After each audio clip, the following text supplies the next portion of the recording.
आज इस online studio class में मैं डॉक्टर शशि राजनीति विज्ञान विभाग एलएनटी कॉलेज से सेमेस्टर 4 के लिए पेपर 5 का एक टॉपिक लेकर उपस्थित हूँ। आज का मेरा टॉपिक है चाइनीज़ एग्जीक्यूटिव, चाइना की कार्यपालिका। अब एक दो लाइन हम लोग इसके बारे में चाइनीज़ एग्जीक्यूटिव ही क्यों सेलेक्ट किया है इसके बारे में जानते हैं।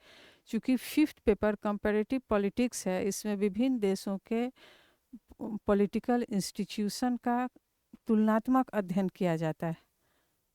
तो उस क्रम में हम लोगों ने इस पेपर में 4 ब्रिटेन, अमेरिका, स्विट्ज़रलैंड और चाइना, इस चारों देश के पॉलिटिकल सिस्टम का कंपैरेटिव स्टडी जानना है के बारे में पढ़ रहे थे। उसी क्रम में हम चाइनीज़ एग्जीक्यूटिव के बारे में आज इस क्लास में डिस्कस करेंगे। चाइना के पॉलिटिकल सिस्टम के बारे में पहले जानते हैं। चाइना में संसदीय शासन व्यवस्था है, लिखित संविधान है और राष्ट्रपति और एग्जीक्यूटिव के हेड के रूप में राष्ट्रपति का नाम सबसे पहले आता है। उसके बाद राष्ट्रपति के बाद वहाँ प्रधानमंत्री, मंत्रिपरिषद और मंत्रीगण और विभिन्न विभाग इत्यादि आएगा। तो आज के इस क्लास में हम लोग चाइनीज़ प्रेसिडेंट के बारे में जानेंगे। चाइना पिछले 70-75 वर्षों में 4 बार संविधान को ऑप्ट किया है। जैसे 1954 में जो संविधान था उसमें राष्ट्रपति का पोस्ट स्पष्ट नहीं होकर चेयरमैन के नाम से ये व्यवस्था थी। उसके बाद 1974 में जाके इस चेयरमैन पद को भी समाप्त कर दिया गया। फिर 1978 में जो संविधान लागू हुआ उसमें पुनः राष्ट्रपति पद को स्थापित किया गया और लेटेस्ट संविधान जो वहाँ वर्क कर रहा है वो 1982 का है, जिसमें संसदीय शासन व्यवस्था और राष्ट्रपति के निर्वाचन की व्यवस्था है राष्ट्रीय कांग्रेस द्वारा। तो चलिए हम लोग यहाँ देखते हैं कि आर्टिकल 1982 में जो संविधान लागू हुआ है उसके आर्टिकल 79 के अनुसार चाइनीज़ प्रेसिडेंट का इलेक्शन किसके द्वारा होगा? By NPC.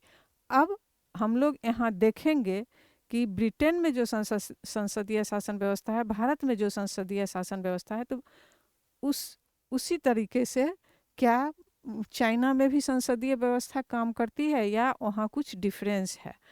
तो ब्रिटेन में तो सम्राट का पद हेरिडिटरी होता है, वंशानुगत होता है, लेकिन भारत में राष्ट्रपति का चुनाव होता है। तो ये जैसा कि आप लोग जानते होंगे एक निर्वाचक मंडल के द्वारा होता है। अमेरिका में भी राष्ट्रपति का चुनाव होता है, वहाँ अध्यक्षात्मक शासन व्यवस्था है, तो जनता के द्वारा इनडायरेक्टली, लेकिन वो जनता वहाँ इतना एक्टिवली पार्टिसिपेट करती है डेमोक्रेटिक फॉर्म में कि लगता है वो डायरेक्ट ही हो गया है।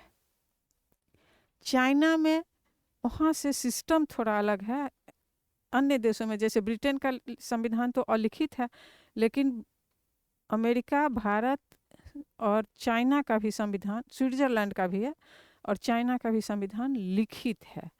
तो लिखित संविधान में जैसे ब्रिटेन में संसदीय सर्वोच्चता है हम लोग के यहाँ, और यहाँ पे देखेंगे कि संविधान की सर्वोच्चता है तीनों जगह, और यहाँ पे देखेंगे कि क्या वहाँ भी संविधान की ही सर्वोच्चता है। तब आप राष्ट्रपति के इलेक्शन और अन्य उसके अधिकार, कार्य और उसकी वास्तविक स्थिति के बारे में स्पष्ट तौर पे जान पाएंगे।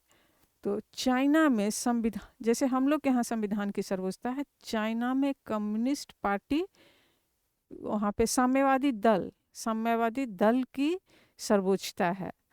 होता वही है, अपॉइंटेड वही लोग होते हैं जिन्हें वो चाहते हैं जिस पद पर भी, और जब तक चाहते हैं तभी तक, उसके बाद हटाने की भी जिम्मेवारी प्रोसेस में उन्हीं के द्वारा होती है। उनके द्वारा असाइंड ड्यूटी जिनको किया जाता है उनके द्वारा होती है। तो आर्टिकल 79 के द्वारा स्पष्ट होता है कि चाइना में प्रेसिडेंट का जो चुनाव होता है वो इलेक्टोरल कॉलेज या अन्य किसी के द्वारा नहीं, एनपीसी द्वारा, नेशनल पीपल्स कांग्रेस के द्वारा होता है। तो 1982 की संसदीय व्यवस्था वहाँ काम करती है। तो संसदीय व्यवस्था में जैसा कि बार बार पिछले क्लास में मैंने बताया है कि प्रेसिडेंट वो वहाँ दो हेड होता है, एक नॉमिनल और एक रियल हेड होता है। तो यहाँ पे प्रेसिडेंट नॉमिनल हेड की तरह काम करता है, लेकिन उसकी वास्तविक स्थिति हम लोग बाद में जानेंगे कि उस नॉमिनल हेड से भी थोड़ा कमतर स्थिति है चाइना के प्रेसिडेंट की।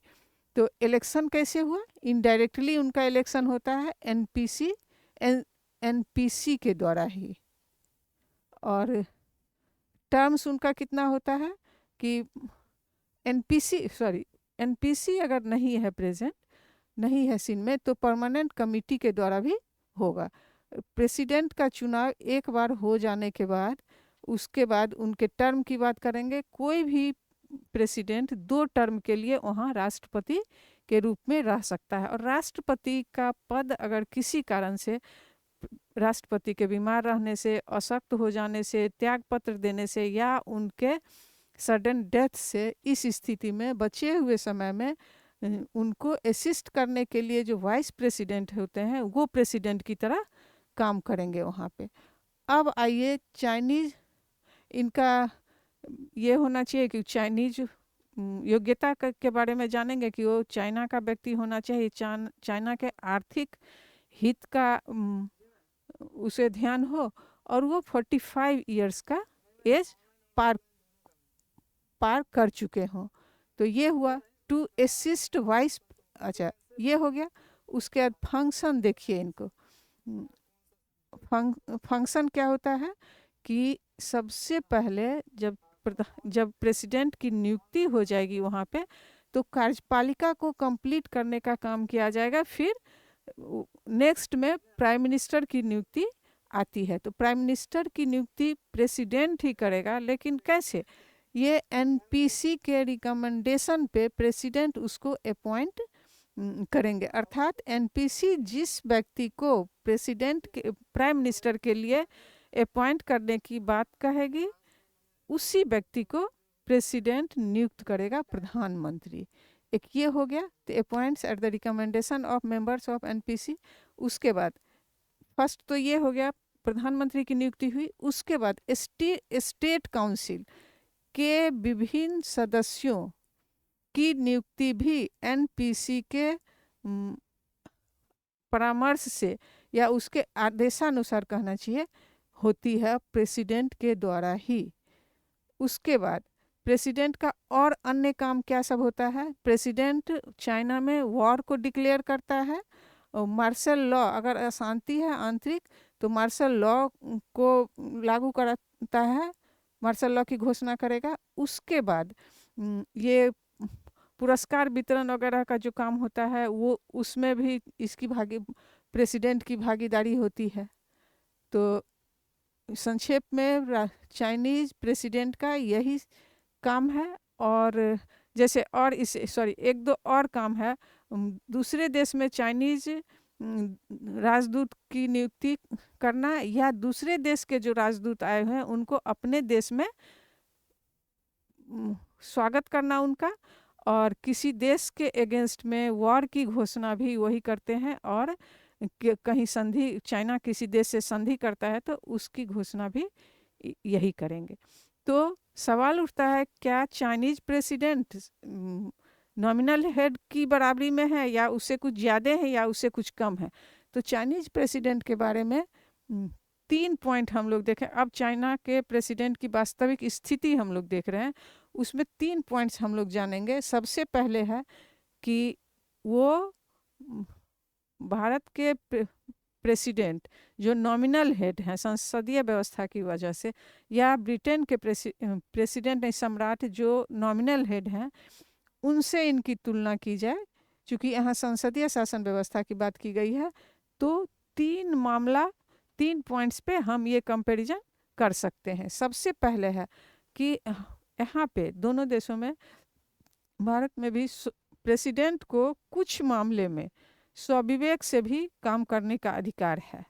जैसे अगर किसी पार्टी को आम चुनाव में क्लियर कट मेजॉरिटी नहीं मिला है, तो ऐसी स्थिति में ये क्या करेंगे? स्वविवेक से जिस पार्टी को सबसे ज़्यादा सीट मिला होगा उसको बुलाएंगे कोलिशन गवर्नमेंट के लिए। लेकिन इसी स्थिति को अगर देखा जाए तो चाइना के जो प्रेसिडेंट है वो ऐसा नहीं कर सकते हैं। दूसरा पॉइंट आता है, स्टेट काउंसिल का जो निर्णय होता है वो इनके नाम से नहीं होता है। भले ही हमारे यहाँ प्रेसिडेंट नॉमिनल हेड हैं, चाहे ब्रिटेन की भी बात करें, लेकिन राज्य के जो काम होते हैं वो प्रेसिडेंट के नाम से ही घोषित किए जाते हैं। और चाइनीज प्रेसिडेंट के बारे में ये स्थिति भी भारत के प्रेसिडेंट जैसी नहीं है। उसमें क्या होता है, चाइनीज काउंसिल का जो निर्णय होगा वो प्रेसिडेंट के नाम से घोषित नहीं किया जाता है। तो ये दो कमी हुई। तीसरा देखेंगे कि हमारे यहाँ वैधानिक दृष्टि से भले ही नॉमिनल हो, राज्य का प्रधान राष्ट्रपति होता है, लेकिन चाइना में ये वैधानिक दृष्टि से राज्य का प्रधान की हैसियत उसे वहाँ के प्रेसिडेंट को नहीं प्राप्त है। तो कंपैरेटिव दृष्टि से देखा जाए कि चाइना के जो प्रेसिडेंट हैं उनकी स्थिति संसदीय शासन व्यवस्था में जो नॉमिनल हेड होते हैं उनसे भी कमतर है। और इसके लिए ये तीनों पॉइंट हम लोग समझ सकते हैं कि इसी तीनों पॉइंट को देखा जाए तो वो कमतर स्थिति में है। यहाँ स्वविवेक से निर्णय नहीं लेंगे। जो भी निर्णय होगा इनका वो एनपीसी के, या एनपीसी अगर प्रेजेंट नहीं है तो स्टेट काउंसिल उसके जगह पे निर्णय देगी, उसके परामर्श के अनुसार करेंगे। तो आज का मेरा क्लास यहीं पे कंप्लीट होता है। Thank you. नेक्स्ट क्लास में नेक्स्ट टॉपिक लेकर